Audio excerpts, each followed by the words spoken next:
meeting with me. The whole point of this meeting is to talk about, you know, uh, position order entries and the implications of, a request for information from potential vendors in-house with our system. What's that mean? What's it mean for adoption? And then what's that mean for potential other scenarios with vendors? And so the objective here is to really look at vendor strategy. Do we go with our own current collaboration, build on house? And hopefully off this meeting have a pretty clear understanding of costs and ownership. So as we look at what it would take to adopt a new system in, whether that's building it or outsourcing it, where's the liability and cost lie and the support for the future so that we can make clear and decisive decisions. So really there's two main decisions. One is, what would it be if we just upgraded our current documentation system? As we put out a request for information, there's obviously a list of things we would consider regardless of the approach. Obviously, we'd have a background. Most importantly is what we're looking for from a systems approach, whether that's our current user base, what we're doing from security. What's primary is that our physicians want to be able to not only order in-house on their desktop, we want to be able to order on their phone. And so as we put this out, we're going to be asking for specifications of the technology, the functions, and I would say probably most importantly to the success is the user experience. We do not have adoption, it doesn't matter. And so we're going to have to be really good at translating what we can do from a system level down to what they're asking and executing while looking at what is their current system of documentation and what would that mean to establish new ordering on that one or migrate it over to something else while meeting our security standards. Obviously, rollout and support will be very important on who owns what role. All of this will have a cost. I think the two distinct strategies that will come up is, do we offset the cost now for capital budgets? Do we upfront the costs for long-term gains?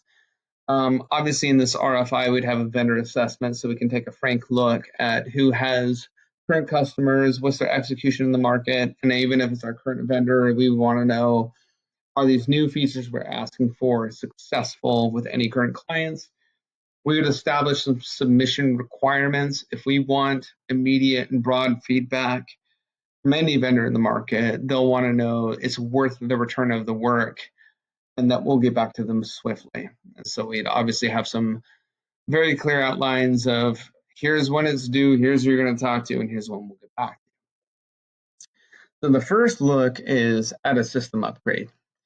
And we look at the system life cycle and we bucket what's going to happen. Let's look at the first one.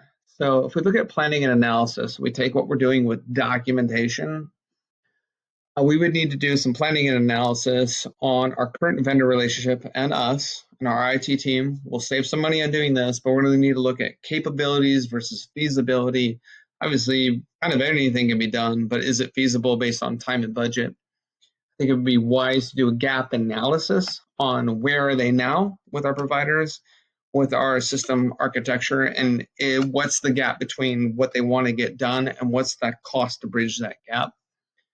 The design and development around us just upgrading our current system would rely heavily on a current vendor who's doing our documentation. It's going to have some cost expressly out to them, but also us, so we can test these environments. I would expect some downtime. So as you're budgeting out resources for other projects within our system, we are going to have downtime while we're implementing these projects, and there needs to be incremental updates to this. I say, as we're designing and developing, UX or user experience optimization is going to be top priority. We want to make this sticky. What we do not want to do, if we take the time and effort on our own team to stand up our current system to do what they're asking, is to have it fall flat because they think it doesn't work.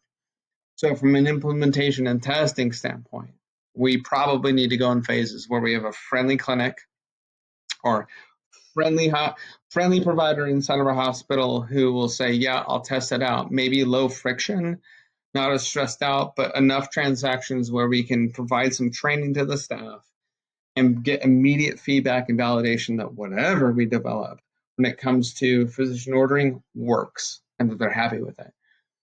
Now, on the back side, the maintenance, this is probably where the most expensive part comes. So if we go with our own system, we can save by going in-house and developing with the current vendors. If that's successful, the maintenance, however, has some implications with the advent of new technology. And if we want to scale out and expand providers, there needs to be a pretty extensive support plan. Might take more bodies. There's going to be some review and audits.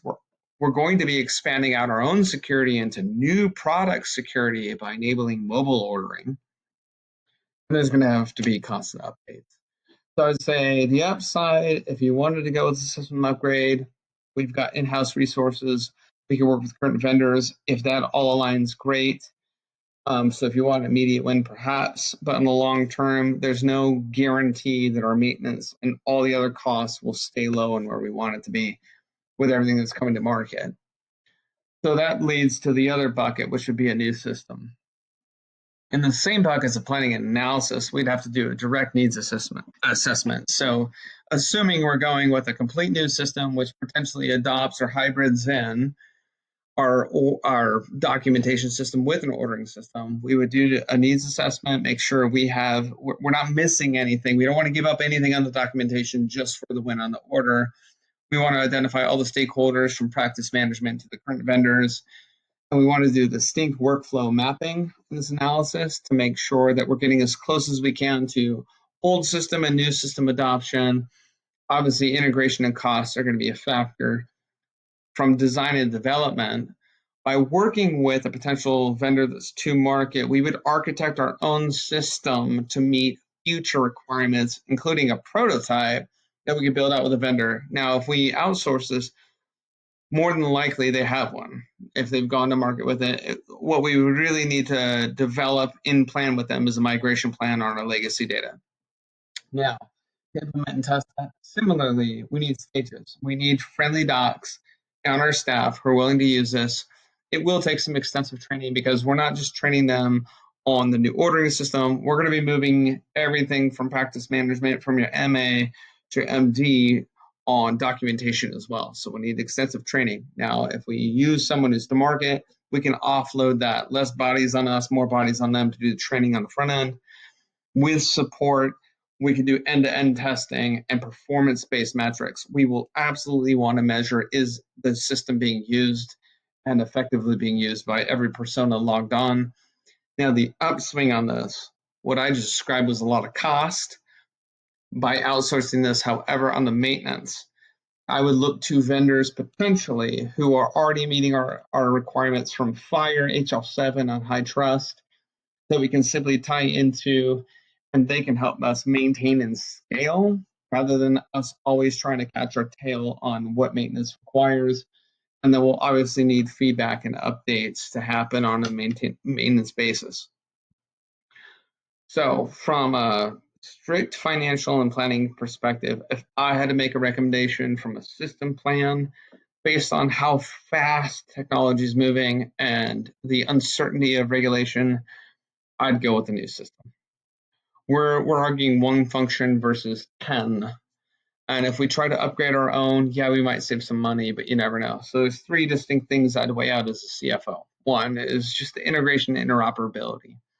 New technology companies are going to be much more favorable. They've had time in the game.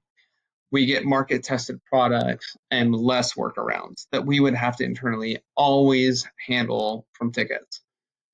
Second is we would have maintenance support costs to be much lower. We'd have modern and adaptable. These systems have already accounted for legacy, but are much more forward-looking on what's going to happen, and so there's scalable maintenance. And then last, arguably, in my experience, would be the most important. We do not want to get over our skis on either side of this without adoption. And so if we go to someone who's market tested, and we bring them in, they're going to be user-friendly. Whether it's current documentation, even when we have to move our providers out of that to consolidate documentation and ordering, we're going to have someone that's proven it out with providers on everything from payer down to ACO level side. That means financial productivity. So everything from fee for service, value-based contracts, risks up and down both sides. At the end of the day, the only rule that matters is it's getting used. And we have better outcomes to the patients. I just simply believe that even though it's more of an investment now, we will well more than earn that on the backside with performance and usability and just even hard cost maintenance. Additional considerations are future proofing. Like I said, regulations and evolving tech are off the charts.